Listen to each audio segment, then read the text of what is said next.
Thank you guys very much for coming back to Toronto Regionals. I'm alongside Abe, of course, and we are about to bring you a very exciting top 4 match.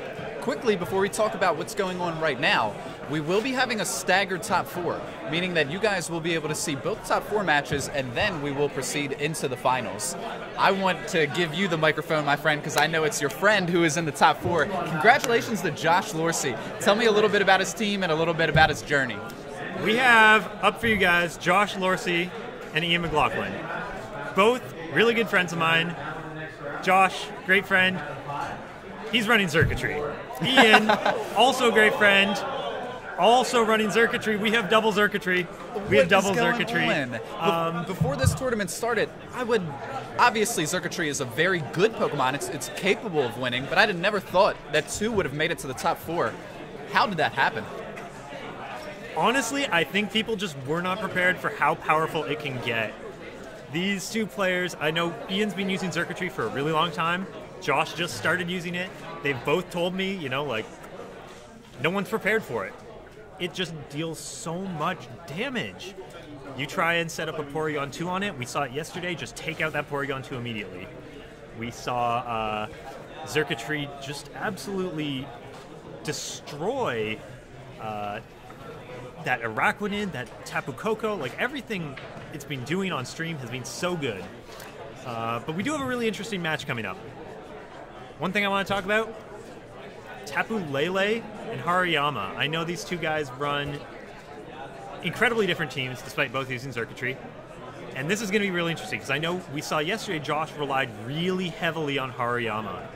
I'm glad you mentioned that. He did. We also know that Josh's circuitry is possibly a little bit bulky. We know that it carries a health recovery item on it. I wonder how Ian has built his circuitry. I suppose we'll be able to find out shortly. Yeah, for sure. What I was going to say is Hariyama brings a lot of fake-out pressure, and Josh used that consistently throughout his match. That being said, if Tapu Lele's around, it's not going to be possible, right? Absolutely. You can't fake out into a Tapu Lele. So I think Josh was a little scared of that, and he might have not. Smeargle's going to be really interesting in this matchup. I don't know Ian's Smeargle. We hadn't have a chance to see it on stream, so I'm interested in how it's going to play. I know Smeargle oftentimes carries moves such as Follow Me and Fake Out. It's a very good support Pokemon. I wonder how Smeargle is going to support the circuitry. So, I've known Ian for a while now. In 2016, he was a massive fan of Smeargle Xerneas. He believes that circuitry is basically just a baby Xerneas. So we'll have to see how this plays out. I love to see the Rock Slide go into Circuitry and Smeargle. This will break the potential Focus Sash that's on the Smeargle that Smeargle oftentimes runs. It looks like Smeargle's going to get the Spore off on the Garchomp. Circuitry going to go for a Tail Glow, boost that special attack to crazy amounts. And Arcanine going to go for the Roar on the Circuitry. That is a great play. Absolutely. We have seen quite a few good forced switches. Josh uses the move Roar on his Arcanine to get rid of the Tail Glow boost that Ian just tried to get on his Circuitry. However, it brings out the Tapu Lele that you were saying, and now we have Psychic Terrain out. So if Hariyama is in the back, it may not be able to optimally do what it wants. Absolutely. The nice thing about this is with Circuitry no longer on the field, if Josh brought Tapu Fini, he can prevent any more spores happening to his Pokemon and really help weaken that Tapu Lele. So I think we're going to see Tapu Fini come in here, as I predicted, and reset that terrain. Very nice job on that prediction, and I agree with that play completely. Nice job, Josh. Ian going to bring out Smeargle in exchange to bring back in Circuitry, try and put on some more pressure. Smeargle's great at what it does, but it unfortunately lacks any real attacking moves and putting on pressure. It really has to be there just for support. We noticed that the terrain switch was important because Lele would have done much more damage to Arcanine under Psychic Terrain. Arcanine decides to attack into the Lele and does not pick up the KO with the Flare Bliss, but has considerable damage. Now we see Circuitry, though, going up against a Tapu Fini. This is a little bit frightening for Josh.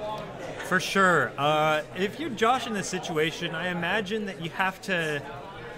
Do you target down the Circuitry or the Tapu Lele? If the Tapu Lele gets its opportunity, it will KO that Arcanine, right? Absolutely. It's going to be difficult because, like you said, this might be a great chance for Xurkitree to try to set up again with another Tail Glow. But it also threatens that Tapu Fini greatly. If it gets that Thunderbolt off and is able to KO the Tapu Fini, it can start getting those Beast Boosts, and we already know how devastating those can really be. Yeah, I think Ian has quite a few good plays to make on this turn. I wonder what buttons he'll press. Psychic goes into the Tapu Fini, possibly thinking that Arcanine was going to protect on this turn, and then we see the Flare Blitz from the Arcanine go right into that Xurkitree, trying to pick up as much damage as possible so Xurkitree cannot do what it's supposed to. Arcanine gonna eat that berry. Josh, I know, loves those berries. He's already used one on his Xurkitree, as we saw the other day. It looks like Ian's gonna go for the Thunderbolt on the Tapu Fini, doesn't want it around. I think that's a pretty good thing for Ian. If he can reset the terrain, ensure that no more damage is going to come to his, or no more, he can set up more spores if he decides to switch out that Tapu Lele and bring in Smeargle. So he has a lot of options here. Absolutely. Ian really is positioning himself well. Josh is certainly hanging in the game, though. If he can get rid of the problem Xurkitree, I think that, you know, we might be able to see a potential comeback. I know that Garchomp is unfortunately sleeping, so Josh is going to figure out how to get around that, but I really do like this Celesteela right now. Xurkitree going for a Protect, just wants to scout out what can happen. If Josh does go for that Tapu Lele, then it means that Smeargle will get to come in and possibly use Follow Me. We see Josh opt for a double Protect. We had seen him do this yesterday. Josh is a very methodical player. He likes to think about his moves carefully before he chooses them. So in double protecting on this turn, he's scouting what Ian could potentially do. Ian now knows that the Celesteela cannot protect now. However, he does have the switch into Garchomp to stop the Xurkitree Thunderbolt if Ian decides to do it. At this point, Josh needs to figure out what he wants to KO. He needs both this Tapu Lele and the Xurkitree dead, and unfortunately, actually, now that he procced the berry, it looks like Arcanine might be able to survive another Psychic. Ooh, double protect from Xurkitree. That's a little bit very interesting. And just like you had said, Arcanine will be able to live another Psychic attack. Very good job recognizing that. Josh obviously recognizes it too, and then goes right into that Xurkitree. Ian must have known that Xurkitree was going to be the target. That's why he tried to get the double protect, but it did not work for him. Celesteela going to go for a heavy slam. That's definitely going to KO that Tapu Lele. Tapu Lele is super weak to Celesteela. It's one of its worst matchups, I think. It can run Thunderbolt, but it's not as common anymore. This will give Celesteela the special defense boost, and Ian's somehow, down to 2 Pokemon. Yeah, somehow, some way, Josh masterfully played that turn, just like we were talking about. He wants to KO both, and we were thinking that he'd have to choose. However, he chose both and got him. Yeah. Just shows you how good Josh is at this game, really. But now we have the Pheromosa coming in, and Pheromosa's scary. It's always scary. It can KO so many things so quickly with its speed and its just raw power. For anyone at home that might not be familiar with Pheromosa, I do believe this is one of the few we had seen on stream. It is the fastest Pokemon in the format right now, with no item boost or anything like that, right? Yeah. It looks like Josh is going to switch out. Maybe he wants to reset that Intimidate on the Pheromosa. I believe unintimidated Pheromosa can one-hit KO Celesteela with high jump kick. Ooh, Smeargle going for the fake out, and it looks like Ian's going to go for the all-out pummeling. I believe this is most likely targeted at the Celesteela for the simple reason that Arcanine really didn't have that much health, unless he was predicting the switch and wanted to attack into the Garchomp. However, most Pheromosas, I don't know what Ian's set is, but most of them have a way to deal with Garchomp. Ooh, it is into the Garchomp. I wonder if this actually, pick up the KO. Pheromosas do often carry Ice Beam, so it is very important to notice that. If this Pheromosa does get an attack boost, it could be scary for the high jump kick going into, ooh, the attack boost. Absolutely. Maybe Ian was playing for that Beast Boost, just like you had mentioned. Wanted to guarantee a little bit extra damage for the Celesteela. However, fortunately for Josh, we do get one more Intimidate to set it back down to neutral, even though neutral is very strong for the Pheromosa. This is also scary because Smeargle still has that Spore on hand. It can definitely try and put something to sleep if it wants. And don't know if Josh will be able to maybe. The Smeargle's just so threatening. It can follow me. It can spore. It can wide guard, though I don't think there's any reason to wide guard here. Right. Extreme speed. Finally, we see the extreme speed. I was wondering if that move was on the Arcanine, and we do see it go right into the Smeargle. Smeargle is finished. Poison Jab will easily pick up the KO just because of how weak Arcanine is, and this will give Pheromosa another Beast Boost into attack.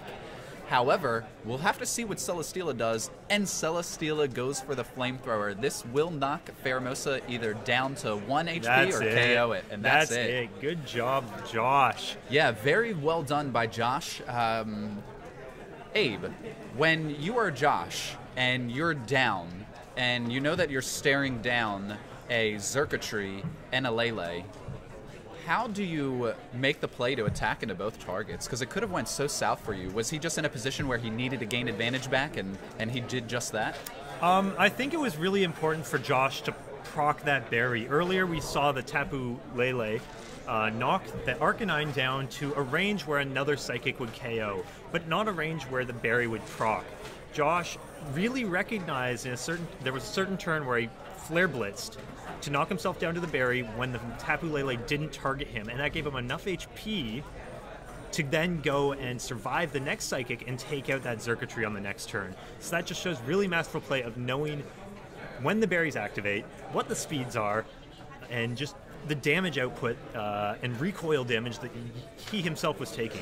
Absolutely. Especially, it was incredible to see Josh keep his composure after losing the Finny right before that. Was able to take game 1, and I'm really excited to see game 2. If you're Ian, how do you change this? I know he loves Smeargle, and I don't really see him changing the Smeargle lead. I really didn't see Smeargle do too much except drop off that one Spore. Maybe Smeargle can be a tiny bit more active this game. Also, guys, we're going to see Smeargle, and I know I've been saying it wrong, Nihilego, not Nihilego, as I've been told on Twitter. Everyone always says Nihilego Maego whenever I say it wrong too, so I get that heat too, my friend. But we're just here having some fun. So, by the way, it's Nihilego, okay, guys? That's the official pronunciation. Josh gonna lead with Garchomp and Arcanine. The same leads he had last time. I am a little bit worried this time due to, instead of leading with the Xurkitree, Ian's now leading with the Nihilego. And Nihilego can threaten both that Garchomp with Hidden Power and the Arcanine with the Power Gem. The Power Gem, yeah. We do see the Fake Out go to Garchomp, and last time in this situation, Ian spread his moves out. However, he decides to double into the Garchomp this turn, and I think that's a very good play, obviously, because the Arcanine protected. So good job by Ian on turn 1 of this game. Smeargle gets the defense boost and a special attack drop. That's actually pretty solid. Yeah, not bad against 2 physical attackers. I remember talking to Randy Qua, really great player from out in Vancouver, Victoria area. He always used Smeargle, and he said, Moody is great because I think there's 5 boosts that you can get that will always help you, and 3 boosts that will not help you, right? If you get defense, special defense, speed, evasion, or accuracy, those always help you, and I think the only ones that don't help are special attack and attack. Right. So Moody's a great ability, and Smeargle can really spread around some stuff. Yesterday we saw, I believe it was Mirab versus Ashton Cox. Really just... What an impressive play by Nihilego right here, because on the first turn we see the Sludge Bomb. That can do 2 things. If Garchomp switches, Sludge Bomb will hit hard. Ooh, the Smeargle not getting KO'd, the defense boost was important here. Yes, it was very much. So Nihilego decides to go for the Hidden Power into the Garchomp. However, Josh correctly switches into the Tapu Fini, now bringing out the Misty Terrain, which will prevent Smeargle from using Spore. And just like you had mentioned about the positive defensive boost in a Smeargle, it did make a very big difference on turn 2.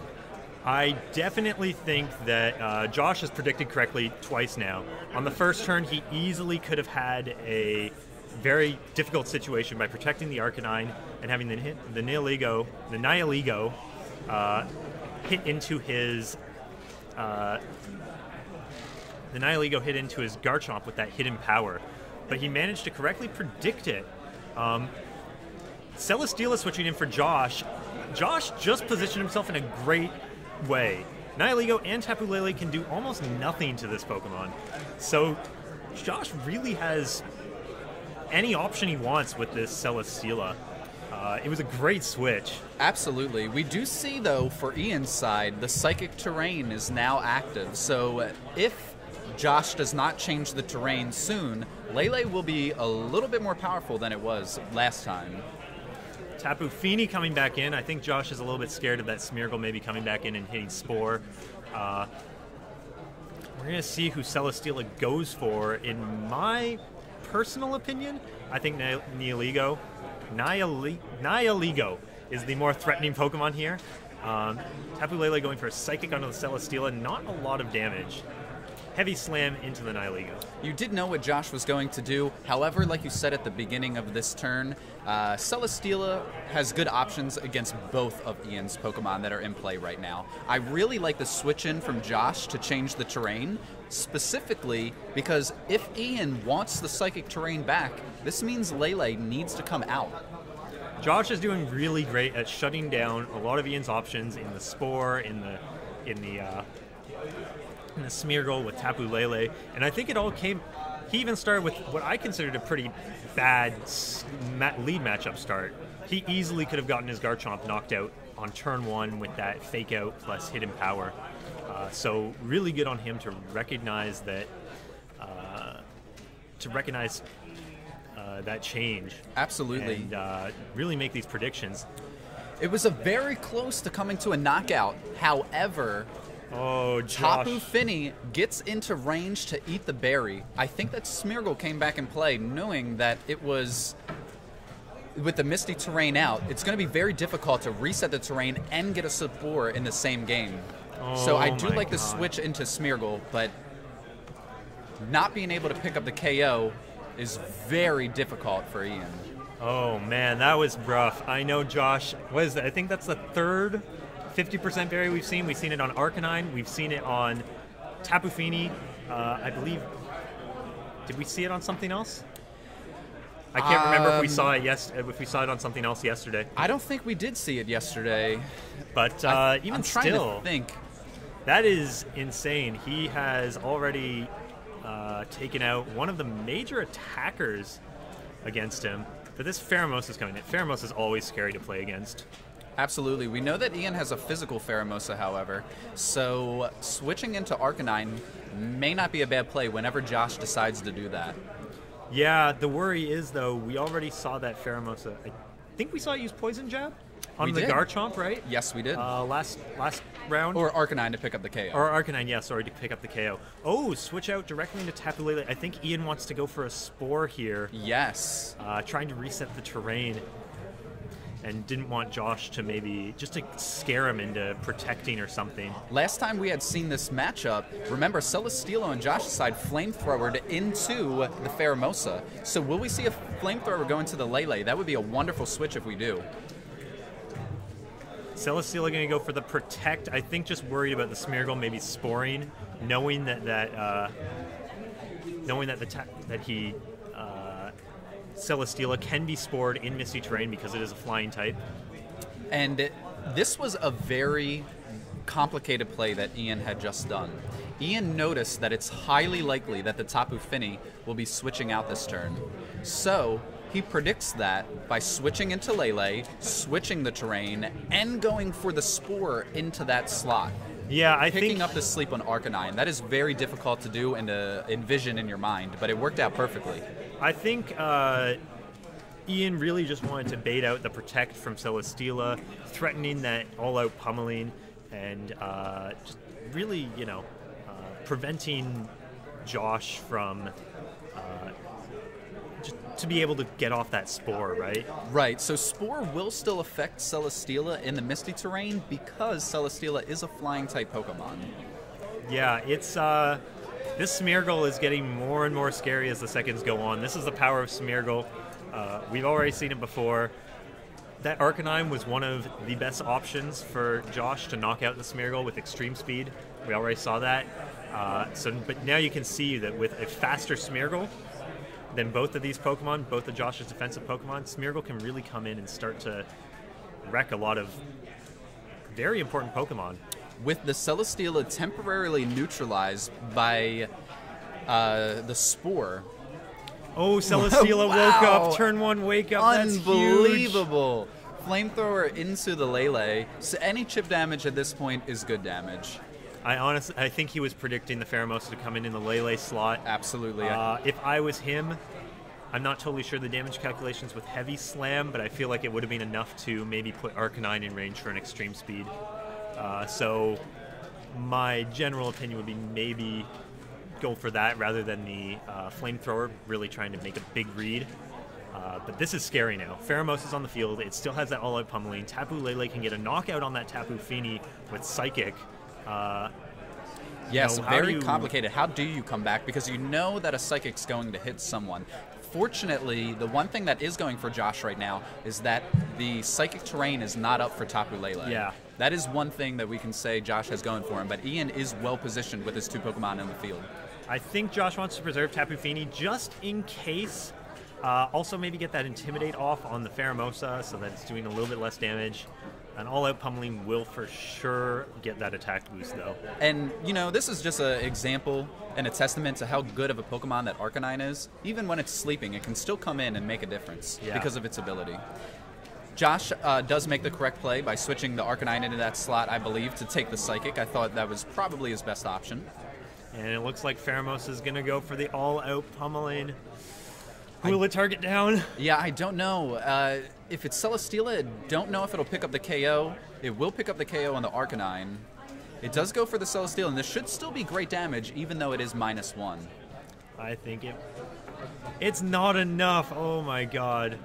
And Celesteela healing with the berry. Oh, my God. You were just saying how Josh loves those berries, and now we know that 3 of Josh's Pokemon have the berry.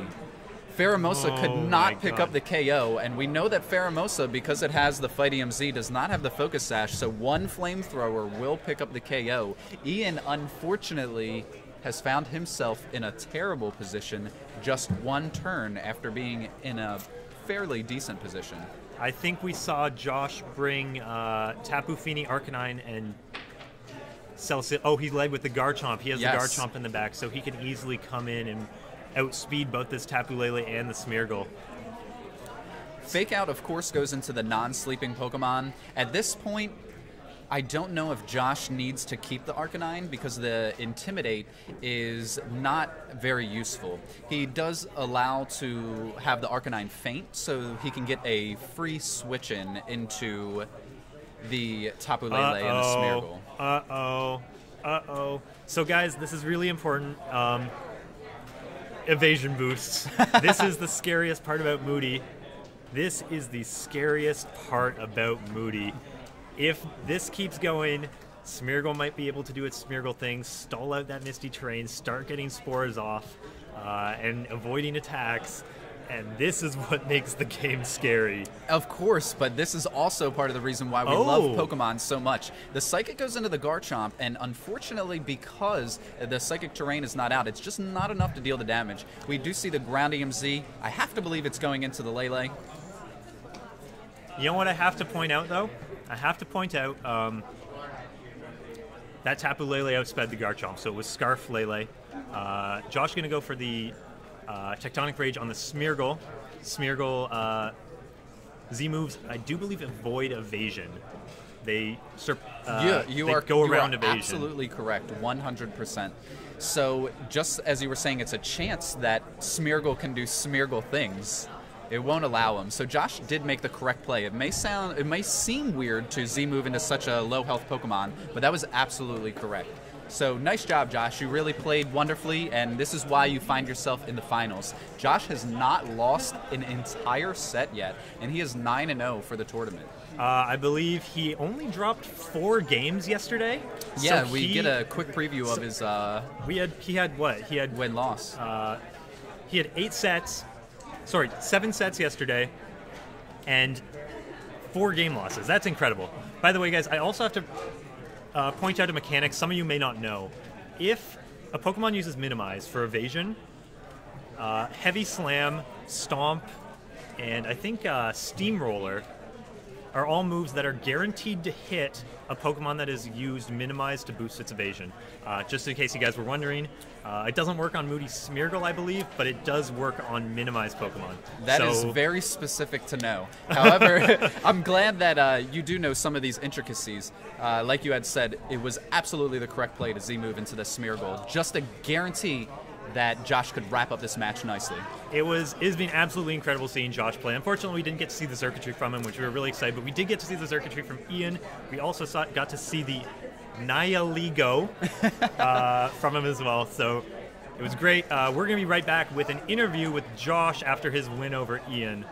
See you soon, guys. We have our winner right next to us, Josh, a fan favorite for sure. The first thing that I want to start off this interview by asking is, how does it feel to make it to the finals of a regional championship? This is something that I've never done before, and this is something that I've been eager to do, let alone cut a regional. And that's something that I've previously was eager to do, and now I want a regional win. You know, I've been playing this game for about a year and some change now, and I feel like, well, before this event, I felt like I was going downhill, not uphill, because my first year I actually did okay, and I got day 2 at Worlds. And this year it's subpar play, and I haven't been too confident in my play, and you know, and I felt sorry. And I felt like I was, you know, washed up in a sense. Man. You should have a little bit of faith in yourself, because you are making some next level plays, especially the Z move into the Smeargle, noticing the evasion so that way it cannot avoid it. Yeah. I mean, you're really playing great. And for anyone that's out there that's trying to get into Pokemon, Josh is certainly one of the top players in this format, even though he doesn't like to give himself credit. And he's only been playing less than 2 years. So if you really put in the work and the time and the effort, anyone can be a good Pokemon player. Real quickly, I don't want to get you too sidetracked. I want you to keep your mind for the finals, but what was your favorite part of the last match that you had just played? Where was like a turning moment that you were pleased with yourself or your play? With that team, I actually had no prep. Like, I didn't prep for this team at all coming into the event, and I thought that I had a terrible matchup against it, and my opponent was making some very hard reads. Like I think it was game 2. Like first he sludge bombed the Garchomp swap, predicting the top of he needed to switch in. Yep. So I'm like, all right. The only reason why I didn't attack that turn is because I live HPX from Nihilego. So I knew I wanted to KO the Nihilego, and I figured he didn't have Circuitry in the back, and he knew he needed Pheromosa and Lele to win the game. So I knew actually what he was going to lead, either Circuitry or Nihilego with Smeargle there, and. You know, I just clicked the Tectonic Rage button. He was able to fake out. I also was covering the Power Gem into the Arcanine slot when I protected first turn. And then after that, I didn't really play as well as I wanted to play. If I prepped for it, I probably would have played better. But I'm happy that I won. Yeah, man. Well, we're going to let you, like I said, keep your mindset, get you in the zone so you can play out this finals the best possible way. Real quick, can I just, my mom's watching, so. Yes. Happy Mother's Day to my wonderful mother. Some of the people in the community know that very passionate about my mom, and I'm working hard for my mom and my family, and this is amazing for them, and I know they're watching at home, and my family at home. You know, they at the beginning of playing this game, they actually didn't believe that I could, play this game and compete with the top players and stuff. They thought I was delusional, but I'm here. Yes, well, yes. Happy Mother's Day, and you really raised yourself a wonderful son, because Josh is a favorite in the community, and he's much better, even though he's trying to downplay himself. He's seriously one of the top contenders. So congratulations, my friend. Everyone is happy for you. Thanks, you guys. See you guys soon.